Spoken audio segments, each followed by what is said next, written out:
गोविंद हरे मुरारे, हे नाथ नारायण वासुदेव, श्री कृष्ण गोविंद हरे मुरारे, हे नाथ नारायण वासुदेव, हे नाथ नारायण वासुदेव, हे नाथ नारायण वासुदेव, हे नाथ नारायण वासुदेव, हे नाथ नारायण वासुदेव, श्री कृष्ण गोविंद हरे मुरारी, हे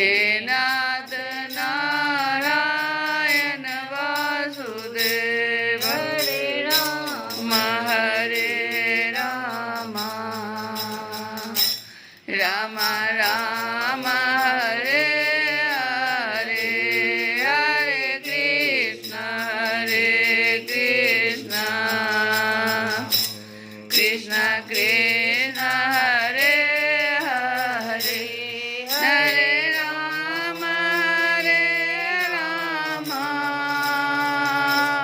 राम राम हरे हरे, हरे कृष्ण कृष्ण कृष्ण हरे हरे, हरे राम राम राम हरे हरे, हरे कृष्ण कृष्ण कृष्ण हरे हरे। श्री कृष्ण। कल की कथा में हम लोग सुने कि भगवान दोनों भाई मथुरा में लौट आए। मथुरा की प्रजा बहुत दिनों तक श्री कृष्ण और बलराम को न देखने से अत्यंत दुखी हो रही थी। अब उन्हें आया हुआ देख सबके सब परमानंद में मग्न हो गए, मानो खोया हुआ धन मिल गया। श्री सुखदेव जी कहते हैं, परीक्षित, उद्धव जी वृष्णिवंशियों में एक प्रधान पुरुष थे। वे साक्षात बृहस्पति जी के शिष्य और परम बुद्धिमान थे। उनकी महिमा के संबंध में इससे बढ़कर और कौन सी बात कही जा सकती है कि वे भगवान श्री कृष्ण के प्यारे सखा तथा मंत्री भी थे। एक दिन शरणागतों के सारे दुख हर लेने वाले भगवान श्री कृष्ण ने अपने प्रिय भक्त और एकांत प्रेमी उद्धव जी का हाथ अपने हाथ में लेकर कहा, सौम्य स्वभाव उद्धव, तुम ब्रज में जाओ, वहाँ मेरे माता पिता नंद बाबा और यशोदा मैया है। उन्हें आनंदित करो। और गोपियाँ मेरे विरह की व्याधि से बहुत ही दुखी हो रही है, उन्हें मेरे संदेश सुनाकर उस वेदना से मुक्त करो। प्यारे उद्धव, गोपियों का मन नित्य निरंतर मुझ में ही लगा रहता है। उनके प्राण, उनका जीवन, उनका सर्वस्व मैं ही हूँ। मेरे लिए उन्होंने अपने पति, पुत्र आदि सभी सगे संबंधियों को छोड़ दिया है। उन्होंने बुद्धि से भी मुझी को अपना प्यारा, अपना प्रियतम नहीं, अपना आत्मा मान रखा है।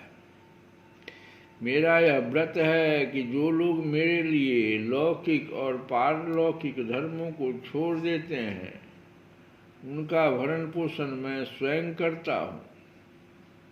प्रिय उद्धव, मैं उन गोपियों का परम प्रियतम हूँ। मेरे यहाँ चले आने से वे मुझे दूरस्थ मानती हैं और मेरा स्मरण करके अत्यंत मोहित हो रही हैं। बार बार मूर्छित हो जाती है, वे मेरे विरह की व्यथा से विह्वल हो रही है, प्रतिक्षण मेरे लिए उत्कंठित रहती है। मेरी गोपियाँ, मेरी प्रेयसियाँ इस समय बड़े ही कष्ट और यत्न से अपने प्राणों को किसी प्रकार रख रही है। मैंने उनसे कहा था कि मैं आऊँगा, वही उनके जीवन का आधार है। उद्धव, और तो क्या कहूँ, मैं ही उनकी आत्मा हूँ, वे नित्य निरंतर मुझ में ही तन्मय रहती हैं।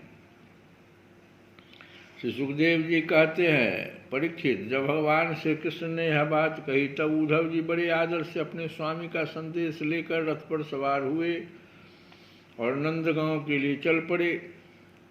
परम सुंदर उद्धव जी सूर्यास्त के समय नंद बाबा के ब्रज में पहुँचे।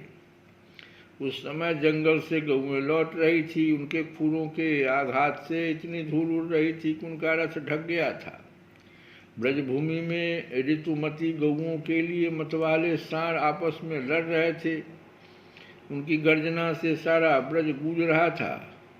थोड़े दिनों की ब्याई हुई गऊएं अपने थनों के भारी भार से दबी होने पर भी अपने अपने बछड़ों की ओर दौड़ रही थी। सफ़ेद रंग के बछड़े इधर उधर उछल कूद मचाते हुए बहुत ही भले मालूम होते थे। गाय दूहने की घर घर घर घर दूहने के समय जो आवाज़ आती है ध्वनि से और बांसुरियों की मधुर टेर से अब भी ब्रज की अपूर्व शोभा हो रही थी।